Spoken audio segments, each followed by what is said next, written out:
రెండవ భాగంలోనికి వస్తాను. చూడండి, నిర్గమాకాండం 27వ అధ్యాయం మొదటి 2 వచనాలు మనం చదువుకుందాం. నిర్గమాకాండం 27వ అధ్యాయం మొదటి 2 వచనాలు. మరియు 5 మూరల పొడుగు 5 మూరల వెడల్పు గల బలిపీఠమును తుమ్మకర్రతో నీవు చేయవలెను. ఆ బలిపీఠము చచ్చౌకముగా ఉండవలెను. దాని ఎత్తు 3 మూరలు, దాని 4 మూలలను, దానికి కొమ్ములను చేయవలెను. దానికి 4 మూలలను, దానికి కొమ్ములను చేయవలెను. దాని కొమ్ములు దానితో ఏకాండముగా ఉండవలెను. 12వ వచనం, నిర్గమాకాండం 29:12. ఆ కోడె రక్తములో కొంచెం తీసుకొని నీ వ్రేలితో బలిపీఠము కొమ్ముల మీద చమిరి. చాలు. ఇక్కడ దేవుడు మోషేతో ఒక ప్రాజెక్ట్ అప్పగించాడు. ఏంటి ఆ ప్రాజెక్ట్ అంటే, ప్రత్యక్ష గుడారం నిర్మించు, ఆ ప్రత్యక్ష గుడారంలో బలిపీఠాన్ని కట్టు. దేవుని బిడ్డలారా, బలిపీఠం ఏ రకంగా ఉండేటువంటిది అంటే, బైబిల్లో వ్రాయబడింది, అది తుమ్మకర్రతో నువ్వు చేయాలి. తుమ్మకర్రతో చేయాలి. ఏ కర్రతో అంటే ఆ కర్రతో కాదు, తుమ్మకర్రతో చేయాలి. There is a reason for that. ఎందుకు దేవుడు తుమ్మకర్రతో చేయమన్నాడని, అది మన సందేశం కాదు కాబట్టి ముందుకు వెళ్ళిపోదాం. దేవుని యొక్క వాక్యం చెప్తుంది, బలిపీఠము తుమ్మకర్రతో చేయాలి. బలిపీఠం దేనికండి? బలి ఇవ్వడానికి.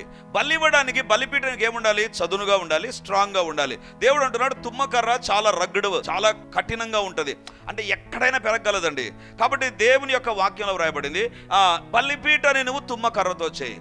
ఇప్పుడు దేవుడు అంటున్నాడు, బలిపీఠను తుమ్మకర్రతో చేసిన తర్వాత ఏం చేస్తావంటే, ఆ బలిపీఠము చచ్చౌకంగా ఉండాలి.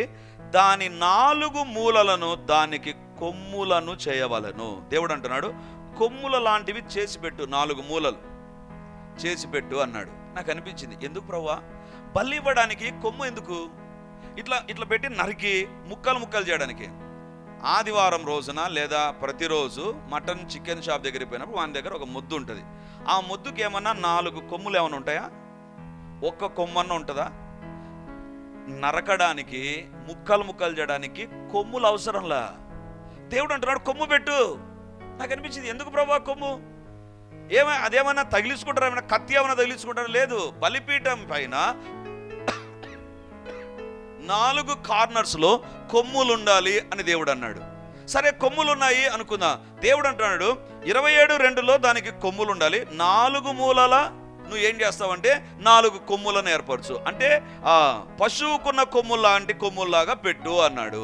రెండవదిగా దేవుడు అంటున్నాడు, ఇది 27:2 వచనం, నిర్గమాకాండం 27:2. 29:12లో దేవుడు అంటున్నాడు, ఆ కొమ్ములు ఎందుకు తెలుసా? ఆ కొమ్ముల మీద రక్తం పోయాలి. నువ్వు బలిపీఠం మీద బలి ఇచ్చినటువంటి పశు యొక్క రక్తం ఆ కొమ్ముల మీద పోయాలి. దేవుని బిడ్డలారా, మొదటిగా నీ కొమ్ములో ఏముండాలి తెలుసా?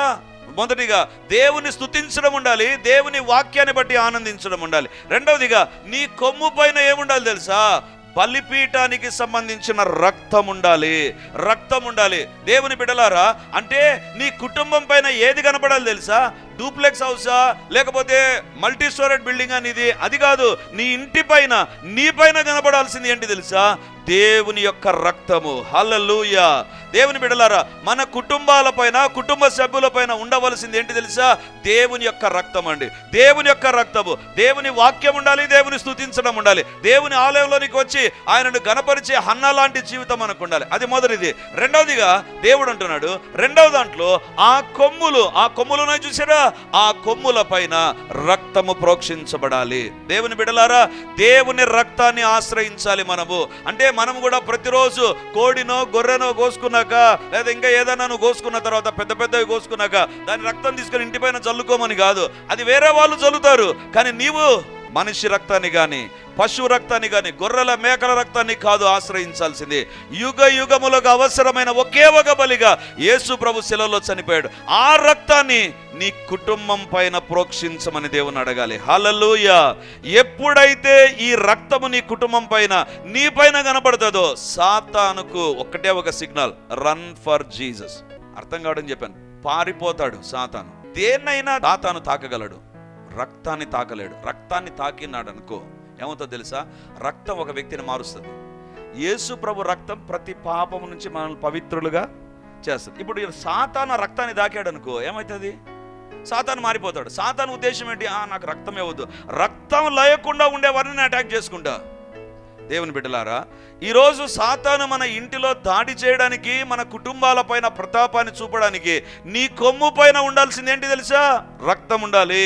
నీ ఇంటి పైన ఏముండాలి? దేవా, నీ రక్త ప్రోక్షణ ఉంచు, నీ రక్తం నా ఇంటి పైన పని చేయాలి ప్రభా, నా బిడ్డల పైన పని చేయాలి. ఆ రక్తం ఏం చేస్తుంది తెలుసా? ప్రకటన గ్రంథం 12వ అధ్యాయం 9, 10 వచనాలు, 11 వచనాలు చదువుదాం. సాతాను యొక్క ఘోరమైన పరిస్థితి, దేవుని బిడ్డ యొక్క ఘనమైన స్థితిని మనం చూడగలం. ప్రకటన గ్రంథం 12వ అధ్యాయం 9వ వచనం. కాగా సర్వలోకమును మోసపుచ్చుచు అపవాది అనియు సాతాననియు పేరు గల ఆది సర్పమైన ఆ మహాఘట సర్పము పడద్రోయబడెను. 10వ వచనం. మరియు ఒక గొప్ప స్వరము ఆ పరలోకమందు ఇలాగు చెప్పుట వింటిని, రాత్రింబగలు మన దేవుని ఎదుట మన సహోదరుల మీద నేరం మోపువాడైన అపవాది పడద్రోయబడి ఉన్నాడు. ఇక్కడ చూడండి, 9వ వచనంలో మహాఘట సర్పం, ఆది సర్పం, సాతాను గురించి వ్రాయబడిందండి.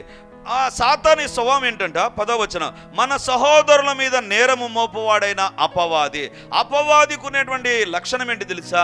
వాళ్ళిట్లా వీళ్ళిట్లా అని చెప్పేటువంటి పాడు బుద్ధి ఉంటుంది అపవాది సంబంధికుల దగ్గర. అపవాది ఏంటంట? మన సహోదరుల మీద నేరం మోపాడు. ఎన్ని మంచి పనులైనా చేయండి, ఏది జ్ఞాపకం వస్తుంది తెలుసా?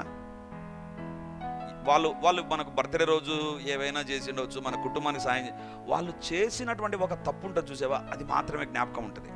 ఫస్ట్ వాళ్ళని చూస్తున్నగానే జ్ఞాపకం వచ్చే వాళ్ళ తప్పులు జ్ఞాపకం వస్తాయి. వీళ్ళు ఇట్లా చేశారు. ఎన్ని మంచి పనులైనా చేయండి, అది ఏం బుద్ధి తెలుసా? సాతాను బుద్ధి. సాతానుకునే లక్షణం ఏంటి తెలుసా?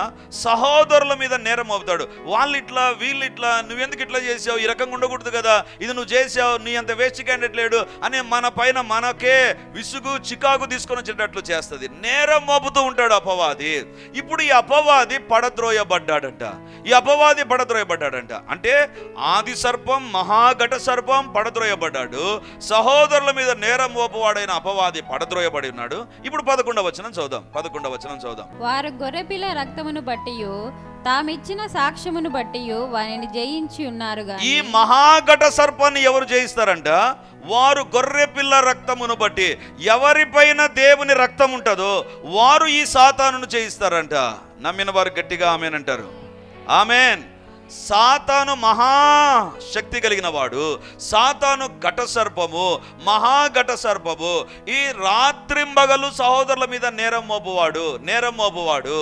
ఈ అపవాది పడద్రోయబడ్డాడు. ఎప్పుడు పడద్రోయబడ్డాడంటే వారు గొర్రెపిల్ల రక్తమును బట్టి. గొర్రెపిల్ల రక్తం వారి పైన ఉంటే అపవాది నిలబడలేకపోయాడు, అపవాది పడిపోయాడు. ఈరోజు అపవాది నీ ఇంట్లో రచ్చరచ్చ చేస్తున్నాడా? కారణం ఏంటి తెలుసా?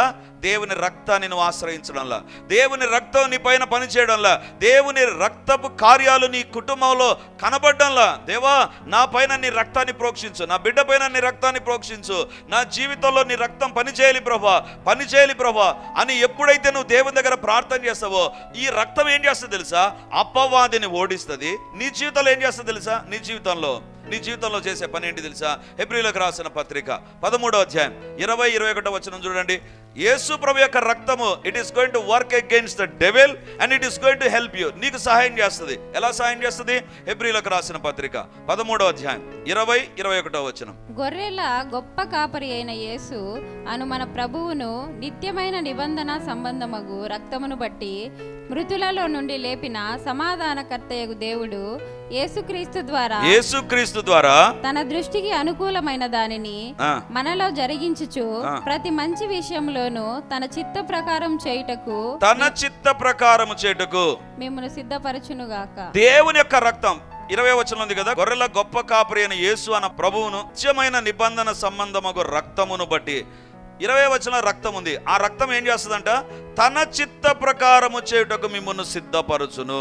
యేసు ప్రభు రక్తానికి ఉండే స్వభావం ఏంటంటే అపవాదిని భయపెడుతుంది, అపవాదిని పారద్రోలుతుంది, అపవాదిని ఎదుట నిలబడకుండా పడద్రోసేటట్లు చేస్తుంది.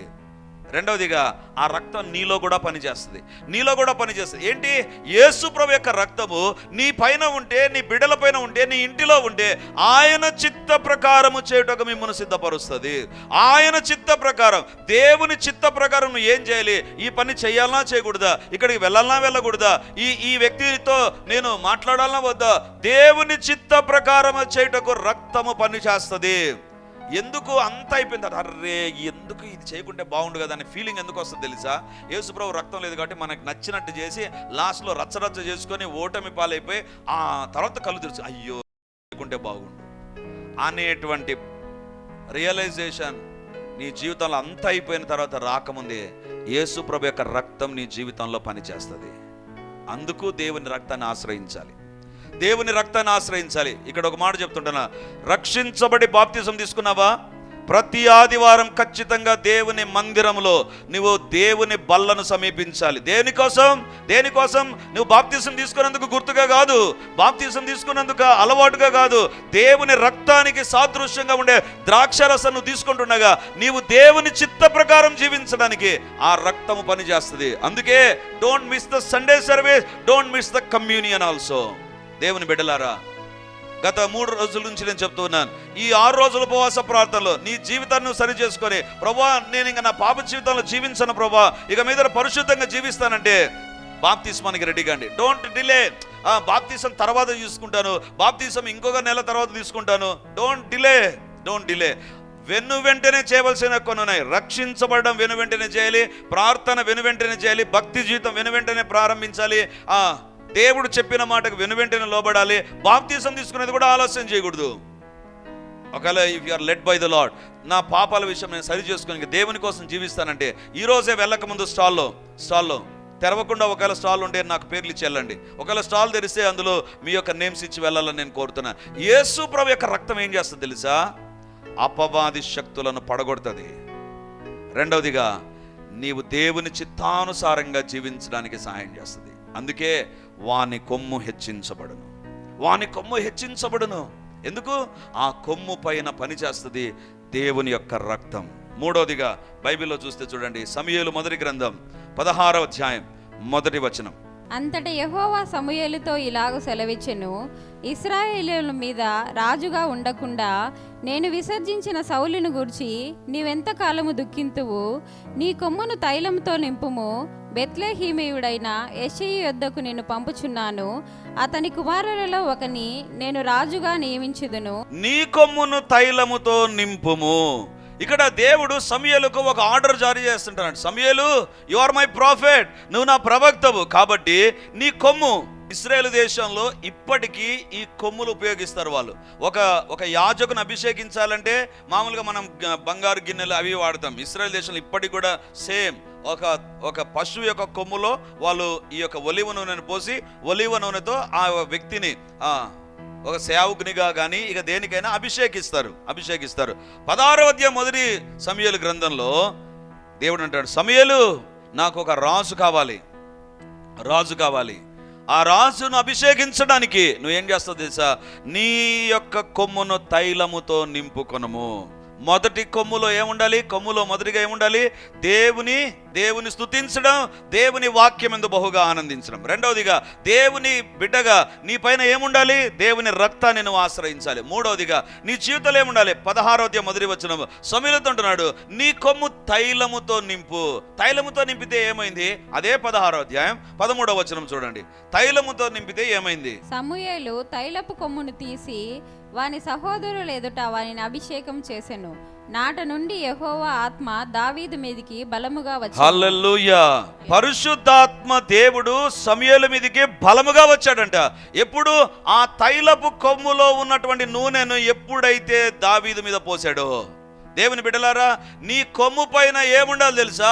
పరిశుద్ధాత్మ దేవుని యొక్క అభిషేకం ఉండాలి. నీ కుటుంబం పైన ఏముండాలి తెలుసా? పరిశుద్ధాత్మ దేవుని యొక్క సన్నిధి పనిచేయాలి. నీ యొక్క జీవితం పైన ఏం పని చేయాలి తెలుసా? నీ బిడ్డల పైన ఏం పని చేయాలి తెలుసా? నీ వ్యాపారం పైన, నీ యొక్క జీవితంలో ఏది పని చేయాలి తెలుసా? పరిశుద్ధాత్మ దేవుడు. ఎవరండి పరిశుద్ధాత్మ దేవుడు? యేసు ప్రభు పరలోకాన్ని వెళుతూ శిష్యులతో అంటాడు, నేను వెళ్ళి వేరొక ఆదరణకర్తని మీ దగ్గర, ఆయన ఎప్పుడు మీతో ఉంటాడు. పరిశుద్ధాత్మ దేవుడు ఎవరు తెలుసా? నేను చర్చిలోనికి వచ్చినప్పుడే కాదు పరిశుద్ధాత్మ, నేను వంట పని చేసుకుంటున్నానా నాతో ఉండేటువంటి ఆత్మ, నేను మార్కెట్కి వెళ్ళానా నాతో ఉండేటువంటి ఆత్మ, నేను ఉద్యోగానికి వెళ్ళానా నాతో ఉండేటువంటి ఆత్మ. పరిశుద్ధాత్మ దేవుడు ఎలాంటి దేవుడు తెలుసా? బైబిల్లో వ్రాయబడిన 2 మాటలు చెప్తాను, టైం అవుతుంది కాబట్టి రెఫరెన్స్ కూడా చూపించడం లేదు. పరిశుద్ధాత్మ జ్ఞానాత్మ అంటే పరిశుద్ధాత్మ దేవుడు నీ పైన ఉంటే నీ జీవితంలో పనిచేసే నీవు చేతకాని వాడుగా ఉండవు. నాకు ఇది చేత కాదు, నేను చెయ్యలేను, నాకు రాదు అని చెప్పే వ్యక్తిగా, తప్పించుకొని పోయే ఎస్కేపిస్ట్గా నువ్వు ఉండవు. You are going to be ready for any work. దావీదు పైన ఎప్పుడైతే తైలముతో అభిషేకం జరిగిందో కొమ్ము ద్వారా, గొర్రెలు కాసుకునే దావీదు అంటాడు, ఎస్ ఐఎమ్ ద కింగ్. నువ్వు గొర్రెలు కాసుకుంటున్నావు కదా, నీ పని గొర్రెలు కాసుకోవడం, పోయి కాచుకో. లేదు ఐఎమ్ ఎ కింగ్. జీవితంలో సమూలమైన మార్పులు తెచ్చేవారు ఎవరు తెలుసా? పరిశుద్ధాత్మ దేవుడు. దేవుని బిడ్డలారా, నా జీవితంలో నాకు భయం ఎక్కువ. పేరు పెట్టారేమో కానీ, సుధీర్ అని పేరు పెట్టారేమో కానీ భయం ఎక్కువ నాకు. దేని విషయంలో భయం అంటే, దయ్యాలంటే నాకు భయం, పిచ్చి భయం దయ్యాలంటే. ఎందుకంటే సేవలో ఏం పట్టించుకోకుండా ఉంటే దయ్యాలు ఏమనం అనేటువంటి తలంపులో మనం ఉంటాం. అలాంటి వారికి ఈరోజు చెప్తా కొన్ని విషయాలు. చాలా సందర్భాల్లో నేను సేవ చేయకుండా, నేను వాక్య పరిచయం చేయకుండా, నేను సేవకు పోకుండా ఉంటే దయ్యాలు నన్ను ఏమేమనవ అనుకుంటారు. దయ్యం దగ్గర దయా జాలి లేదు, గుర్తుపెట్టుకోండి. దయా జాలి లేదు.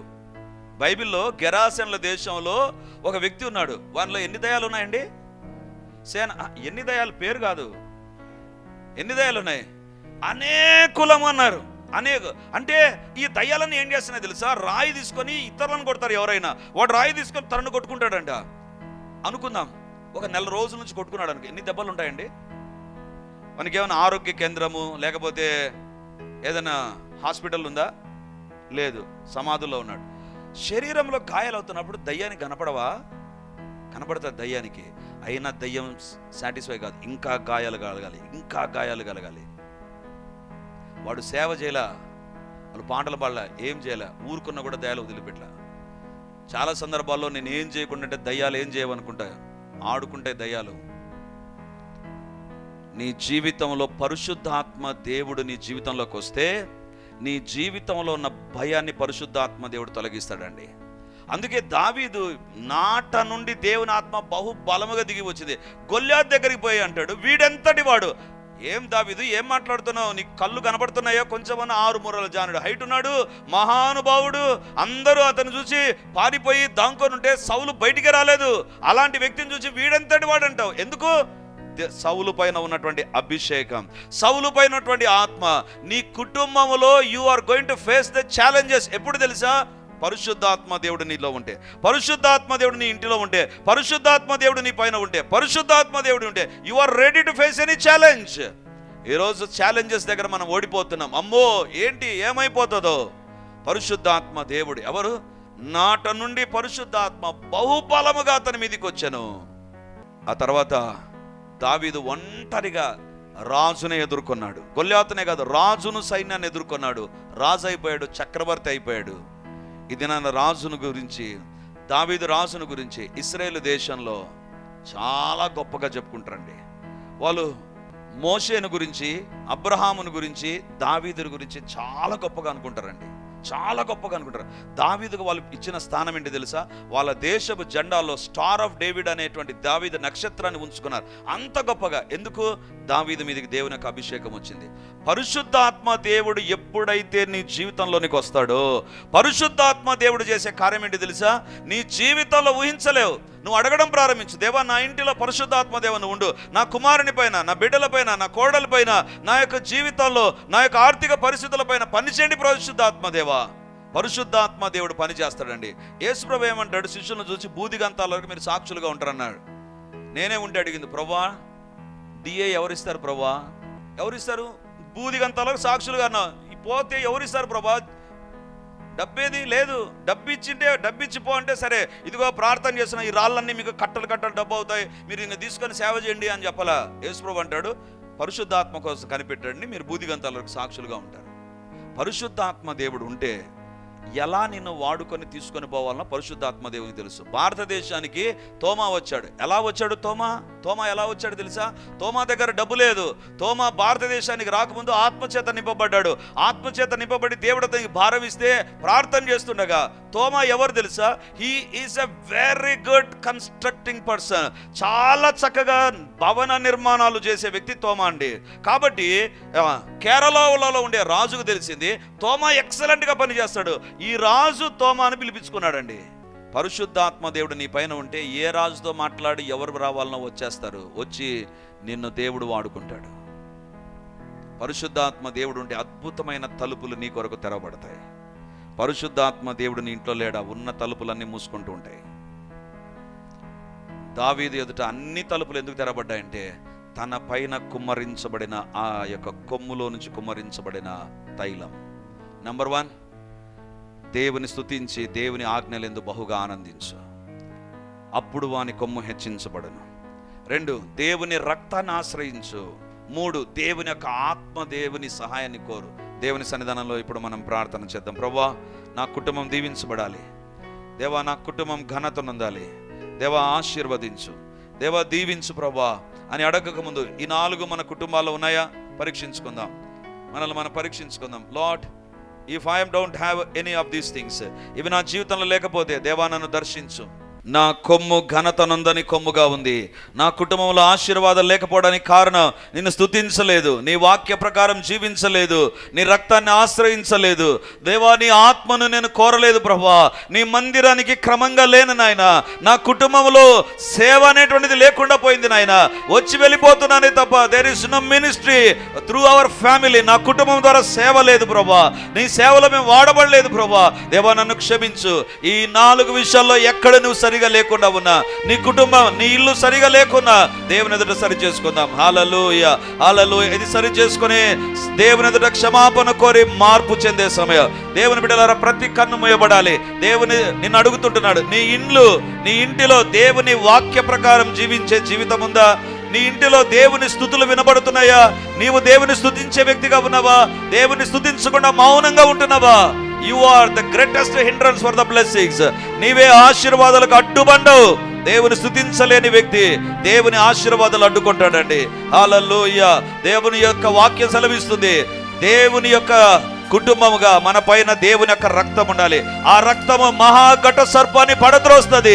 నీవు దేవుని చిత్తానుసారంగా ఆలోచించేటట్లు చేస్తుంది. ఆలోచించే ఆయన చిత్త ప్రకారం జీవించేటట్లు చేస్తుంది. దేవుని బిడ్డలారా, మన జీవితాల్లో దేవుని రక్తాన్ని ఆశ్రయించకుండా క్యాజువల్ లైఫ్ అయిపోయిందేమో. ఏదో ఉదయం లేచి చిన్న ప్రార్థన చేసుకుని వెళ్ళిపోయే ఒక క్యాజువల్ కేర్లెస్ లైఫ్ అయిపోయిందేమో. ఈరోజు దేవుడు అడుగుతున్నాడు, దేవుని రక్తాన్ని ఆశ్రయించాలి, దేవుని రక్తాన్ని ఆశ్రయించాలి. దేవా, నీ రక్తాన్ని ఆశ్రయించలేదు ప్రభా. దేవా, నీ రక్తం నా ఇంటి పైన ఉండాలి, నా గృహం పైన, నా బిడ్డల పైన, నా భర్త పైన, నా భార్య పైన, మా భవిష్యత్తు పైన ఉండాలి అని నేను అడగలేదు ప్రభా. మన్నించండి. పరిశుద్ధాత్మ దేవుని సహాయము సంధింపు నేను కోరలేదు నాయన. క్షమించండి, క్షమించండి. నీ మందిరానికి క్రమంగా లే ప్రభా. ఏ కారణం చేతో we escaped coming to the church and we missed the presence of the Lord in the church. దేవా, మమ్మల్ని క్షమించండి. దేవుని రాకడ చాలా సమీపంగా ఉండగా still we didn't prepare ourselves. అందుకే ఈరోజు దేవుడిని ఇక్కడ తీసుకొని వచ్చాడు, ఈ వాక్యాన్ని వినేటట్లు చేశాడు. నువ్వు మార్పు చెందాలి, నీ కుటుంబం మారాలి. గొప్ప దేవుడు మనతో ఉండగా ఆయన స్వరము నీవు విన్నావు. ఇప్పుడు నీ స్వరం దేవుడు వినాలని కోరుతున్నాడు. నీ స్వరం దేవుడు వినాలని కోరుతున్నాడు. నీ మాట దేవుడు వినాలని కోరుతున్నాడు. నీ యొక్క పశ్చాత్తాపం, నీ తీర్మానం దేవుడు వినాలని కోరుతున్నాడు. గొప్ప దేవా, నీకు వందనాలు. గొప్ప దేవా, నీకు స్తోత్రము తండ్రి. హల్లెలూయా, హల్లెలూయా, హల్లెలూయా, హల్లెలూయా. అందరం దేవుని ఎదుట ప్రార్థన చేద్దాం. నిన్ను సరి చేసుకునే సమయం, నీవు దేవునితో మాట్లాడే సమయం. ఎక్కడ తప్పిపోయావో, ఎక్కడ దేవుడు నీ పైన నేరం మోపాడో, ఇది నువ్వు సరిగా లేవు, ఇక్కడ సరిగా లేవని దేవుడు నీతో మాట్లాడాడు. దేవా, నీకు వందనాలు. మహిమ కలిగినటువంటి దేవా, నీకు స్తోత్రాలు. సత్యవంతుడవైన దేవా, నీకు వందనాలు. హల్లెలూయా, హల్లెలూయా, హల్లెలూయా, హల్లెలూయా. మీ వాక్యం అనే మన్నాతో మమ్మల్ని పోషించిన దేవా, మొట్టమొదటిగా నీకు వందనాలు చెల్లిస్తున్నాం ప్రభా. మా కుటుంబాలు హెచ్చించబడాలి, మా కుటుంబాల్లో ఘనత ఉండాలి, మా కుటుంబాల్లో క్షేమం ఉండాలి, మా కుటుంబాల్లో సమృద్ధి ఉండాలి అని మీరు కోరుకున్నారు ప్రభా. కాబట్టి ఇప్పుడు అడుగుతున్నాను ప్రభా, ఏ కుటుంబంలో సాతాను క్రియలు పనిచేస్తున్నాయో, సాతాను కార్యకలాపాలు ఉన్నాయో, ఇప్పుడు వాటిపైకి దేవుని రక్తము దిగి వచ్చును గాక. ఐగుప్తు దేవతలకు తీర్పు తీర్చి ఇచ్చిన దేవుని యొక్క రక్తము ఇప్పుడు మా కుటుంబాల్లో పనిచేస్తున్న సాతాను శక్తుల కార్యముల పైకి దిగివచ్చునుగాక. ప్రతి సాతాను కార్యము విఫలమగునుగాక, వ్యర్థమగునుగాక. నిన్నటి దినాన మీరు ఇచ్చిన వాగ్దానం, వచ్చిన దారిలోనే సాతాను వెళ్ళిపోతాడని సెలవిచ్చావు. ఇప్పుడు ఆ వాగ్దానము నెరవేరునుగాక. ప్రతి ఇంటి నుండి, ప్రతి వ్యక్తిలో నుండి సాతాను వెళ్ళిపోవునుగాక. సాతాను కార్యములు తొలగిపోవునుగాక, తొలగిపోవునుగాక, తొలగిపోవునుగాక. అలవాట్లు, పాప సంబంధాలు, పాప కోరికలు, పాప అటాచ్మెంట్స్, సీక్రెట్ అటాచ్మెంట్స్ పైకి నా దేవుని యొక్క రక్తము దిగివచ్చునుగాక. అపవాది క్రియలు నాశనమగునుగాక. హల్లెలూయా, హల్లెలూయా, హల్లెలూయా. చెడు సంబంధాలపైకి నా దేవుని యొక్క శక్తి దిగివచ్చునుగాక. అవి టోటలీ బ్రేక్ అయిపోవునుగాక. శాశ్వతంగా డిటాచ్మెంట్ జరుగునుగాక. పరిశుద్ధాత్మదేవా, మీరు ఎక్కడ ఉంటారో అక్కడ స్వాతంత్రం, సాతాను శక్తుల నుంచి, వ్యక్తుల నుంచి స్వాతంత్రము కలుగునుగాక, విడుదల కలుగునుగాక. ఎవరు సతాయిస్తున్నారో వారి యొక్క సతాయింపు ఆగిపోవునుగాక. అనవసరమైన మాటలు బంద్ అయిపోవునుగాక. మాకు వ్యతిరేకంగా రూపొందించబడిన ఏ ఆయుధము ఎట్టి పరిస్థితుల్లో వర్ధిల్లకుండా పోవునుగాక, ఎట్టి పరిస్థితుల్లో వర్ధిల్లకుండా పోవునుగాక, ఎట్టి పరిస్థితుల్లో వర్ధిల్లకుండా పోవునుగాక, ఎట్టి పరిస్థితుల్లో వర్ధిల్లకుండా పోవునుగాక. దేవా, మీకే వందనాలు, వందనాలు, వందనాలు, వందనాలు, వందనాలు చెల్లిస్తున్నాం ప్రభా. పరిశుద్ధాత్మ దేవా, ఇప్పుడు ప్రతి ఇంటిలో మీ ఆధిపత్యమే ఉండునుగాక, మీ ఆధీనంలో మేము ఉందుముగాక. ప్రతి ఇంటి పరిస్థితులన్నీ దేవుని ఆధీనంలోనికి వచ్చునుగాక. దేవ, మేము మా సమస్యలు, మా కుటుంబ పరిస్థితులన్నీ మీ దగ్గర ఉంచుతుంటున్నాం. దేవా, మీరే ప్రతి దాన్ని సాల్వ్ చేయండి ప్రభా. ప్రతి విషయంలో జయము కలుగునుగాక, ప్రతి అవసరత తీర్చబడునుగాక, ప్రతి కోరిక సిద్ధించబడునుగాక, ప్రతి ఆలోచన సఫలమగునుగాక. దేవుని కార్యములే జరుగునుగాక. మీకే స్తోత్రం. ఈ మాటలు దేవుని బలమై ప్రతి ఒక్కరిని ఆత్మీయంగా బలపరచునుగాక, బలపరచబడుదురుగాక. దేవునికి దూరం అయిపోయిన జీవితాలలో దేవుని భయం కలిగి తిరిగి దేవుని దగ్గరకు వచ్చుదురుగాక. దేవుని సేవకు దూరమైన వారు తిరిగి దేవుని సేవ చేదురుగాక. మందిరానికి క్రమంగా రాని వారిలో భయము పుట్టునుగాక. ఎవరి ఇంటిలో ఎడబాటుందో దేవుని కార్యములు జరుగునుగాక. ఐక్యత ఏర్పడునుగాక, ఐక్యత ఏర్పడునుగాక. దూరస్తులు సమీపస్తులగుదురుగాక. దేవుని యొక్క బలమైన కార్యములు జరుగునుగాక, బలమైన కార్యములు జరుగునుగాక. మీకే వందనాలు చెల్లిస్తూ, వాని కొమ్ము ఘనత నుండి హెచ్చించబడును. మా ప్రతి కుటుంబం, ప్రతి గృహము మీ ద్వారా ఘనత నుండి హెచ్చించబడే వారంగా మార్చబడేంత వరకు ఈ ప్రార్థన, ఈ మాటలు పని చేస్తూనే ఉండునుగాక. మీకే వందనాలు చెల్లిస్తూ, మాకు కాదు దేవా, మాకు కాదు, సమస్త మహిమా ఘనత మీకు ఆరోపించుకుంటూ యేసు నామమందు ప్రార్థించి అడిగి పొంది ఉంటున్నాము తండ్రి. ఆమేన్, ఆమేన్.